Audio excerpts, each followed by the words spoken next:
This can be frustrating. So here's the route those glasses have taken. Again, I ordered them on June 30th. It took 23, 24 days to get produced and shipped from China into California. So they're in California on the 23rd.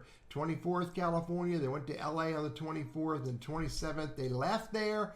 27, 28, 29. Finally on the 29th, it shows up in Shreveport, Louisiana. Heading my way. It's heading my way. I'm happy. 29th in Shreveport, 29th in Shreveport. Look, 31st it left to go to the next facility. The next facility is back to Los Angeles. What the heck? And I'm not done yet. Bounced around LA for a couple days, the 2nd, the 3rd, the 4th, and back to Gastonia. It left Gastonia. Oh, wait a minute. It went to Charlotte. That's a little closer. And then back to Gastonia. Then it left Gastonia on the 5th, and it arrives in Greensboro on the 6th. And then on the 6th, I get a notice at 10 o'clock in the morning that they've identified a problem with processing the item. The local facility has been alerted and taking steps to correct the problem.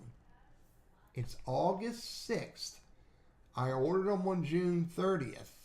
And I'm looking at the chaos of shipment between July 23rd and August 6th and wondering, why is U.S. Postal Service not making any money?